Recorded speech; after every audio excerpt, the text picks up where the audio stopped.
Olá, queridos amigos do nosso estudo bíblico que a gente tem feito aí de forma não presencial, de forma virtual. Eu pessoalmente gosto muito mais quando a gente pode sentir as pessoas, estar com as pessoas, enfim, mas a gente tem conseguido ajudar algumas pessoas dessa forma. Então vamos lá. Nós estamos estudando agora já algumas semanas a história dos profetas Elias e Eliseu. Então, hoje ainda estamos falando sobre o Elias, 1 Reis, capítulo 18, versos 1 a 19. Como de outras vezes, a gente não faz a leitura aqui, até por uma questão de sermos mais enxutos no tempo. Então, essa leitura você pode fazer em casa. Aliás, desafio você a fazer a leitura e para melhor poder compreender e acompanhar o texto, acompanhar e compreender. O Elias era profeta, foi profeta, homem de Deus.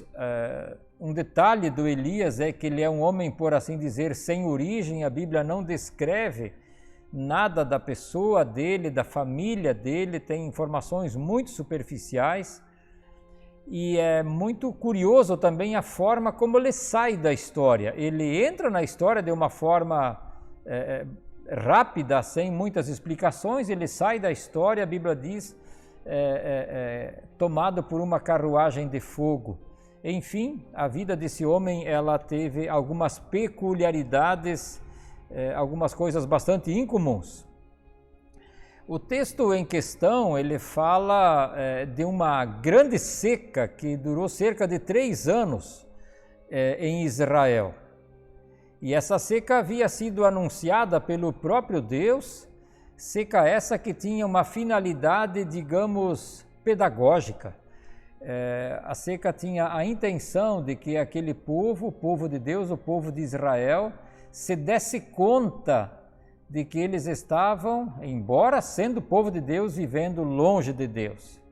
Havia tido uma ruptura do povo com o seu Deus. E tem 2 situações terríveis aqui que a gente vê no texto de hoje. A primeira delas é a seca e os seus efeitos devastadores. Eu leio no verso 2 e depois no verso 5, a fome era grande em Samaria.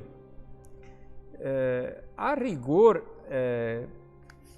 eu não conheço o que é a realidade de passar fome. Eu imagino que da mesma forma você também. Nós também não conhecemos uma seca que traga miséria de uma envergadura assim. Uma seca de 3 anos, coisas assim nós não conhecemos. Então a gente não faz nem ideia. O verso 5... diz então que eles saíram numa empreitada, o próprio rei e um outro homem chamado Obadias, a fim de procurar algum recanto da nação onde pudesse talvez ter algum capim para que o gado, os animais, enfim, tivessem alguma pastagem.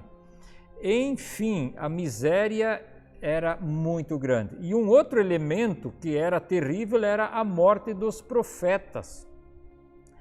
A mulher do rei, Acabe era o nome do rei, e a mulher dele, a tal da Jezabel, essa mulher era uma mulher altamente, profundamente pagã, ela odiava tudo aquilo que é de Deus, e ela se encarregou de sistematicamente ir matando os profetas de Deus. E esse homem que eu mencionei há pouco, tal de Obadias, ele era um homem temente a Deus, e ele faz alguma coisa assim, digamos, subversiva, muito audaciosa, corajosa, e ele esconde 100 profetas em 2 grupos de 50 cada um, e alimenta esses profetas com comida que saía do próprio palácio. Por aí tem, por assim dizer, uma espécie de ironia da história, ou ironia de Deus até, onde a mulher que queria matar os servos de Deus, do outro lado tinha o Obadias que sustentou os servos de Deus com a comida que vinha, por assim dizer, da mesa da rainha debaixo do nariz dela. Enfim, os versos 7 a 15 desse trecho aqui, eles então falam do encontro desse homem Obadias, esse homem temente a Deus, esse homem que era o administrador de todo o palácio do rei Acabe. Ele se encontra com o Elias. E enquanto o Obadias, eu já mencionei isso antes, está procurando algum sinal de capim verde ou coisa assim para dar para os animais, quando eu pudesse haver pastagem, o Elias nesse encontro está trazendo a notícia da chuva, e com chuva vem água, e com água vem plantação e vem colheita novamente. Enfim, parece que os tempos de miséria estão se acabando. Esse Obadias, ele conhece o poder de Deus, ele conhece o que Deus é capaz de fazer, restaurando a história e também trazendo aquela disciplina, aquela pedagogia daquela forma ali. E por tudo isso, ele guarda um medo consigo, porque o Elias tinha dito para o Obadias que ele deve ir lá avisar o rei que finalmente o Elias apareceu, ele saiu do anonimato. E o medo do Obadias é que, enquanto ele vai dar esse recado, o Elias suma de novo, né? Enfim, ele sabia que Deus tem essa capacidade, esse poder de transportar, e Deus fez isso com o profeta Elias, levando ele para lugares onde o rei não o achou. A lógica de Obadias era alguma coisa, digamos assim, bastante simples, ou seja, o rei estava desesperado em função de achar o Elias. O rei entendia que o Elias era o encarregado da desgraça, o responsável por tudo aquilo, ele não entendeu a pedagogia divina. E o Obadias pensava ainda que se ele der algum tipo de informação errada, vai sobrar para a cabeça dele. Então, por isso ele tem um grande medo quando o Elias pede para ele ir lá avisar o rei e por aí vai. E aí ele espera que o Elias dê algum tipo de garantia, algum tipo de comprometimento de que tudo isso vai ser assim mesmo, e é isso que o Elias acaba dando para o nosso amigo Obadias.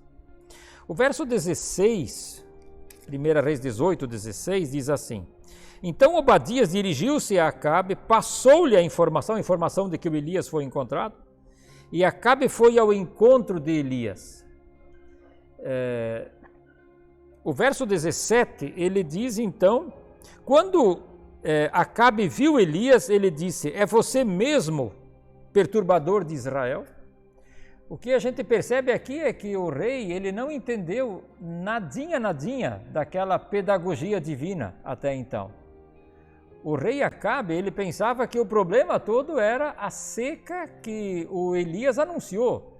Mas sim, ele anunciou a seca, mas ele a anunciou porque o Acabe, já desde o pai dele, eles viviam um reinado distante de Deus, distante da vontade, do padrão, dos princípios de Deus. E é por isso que vem essa pedagogia divina. Sabe, falando nessas coisas aí, a gente tem que colocar algumas coisas, e isso que eu quero fazer agora no final, para a gente trazer como impulso para a nossa vida dessa história. O que a gente pode aprender dela para os nossos dias aí? O primeiro aprendizado que a gente pode ter é sobre a soberania de Deus. Deus fez cessar a chuva durante 3 anos, e Deus pode novamente, como a gente diz, abrir os céus, abrir as comportas dos céus, e fazer chover novamente. Deus é soberano sobre tudo que vai na sua e na minha vida também. Pode ser que a gente até não gosta disso, pode ser que a gente até lute contra isso, pode ser até que a gente não admite isso, mas isso não muda o fato ou os fatos. Deus é soberano sobre todas as coisas, e as coisas na vida, elas não vão além daquilo que Deus permite. Uma segunda questão que eu quero que você considere com muito carinho é justamente essa questão da pedagogia divina. Às vezes a gente, quando vê alguma coisa errada, pensa nos outros. A gente pensa que é os outros que têm alguma coisa a aprender com o jeito de Deus conduzir as coisas da vida. O Acabe, ele pensava que o Elias era o problema, mas na verdade era ele, era a mulher dele, era a corte dele toda que estavam afrontando o Deus vivo E é exatamente por isso que Deus permitiu aquela seca. Então, se Deus permite algumas coisas na sua vida, leia, interprete, ouça, avalie se Deus não está querendo conversar com você de alguma forma. Pode ser que a pedagogia dele esteja em curso na sua vida também. Uma terceira questão: afrontar a Deus é uma péssima ideia. E eu digo isso pensando na Jezabel, porque ela tentou matar todos os profetas de Deus. E eu já mencionei isso antes. Olha como é, por assim dizer, a ironia da história, ou a ironia divina. Aquele homem chamado Obadias, ele sustenta os profetas de Deus debaixo do nariz daquela mulher, com a comida que saía da mesa dela, por assim dizer.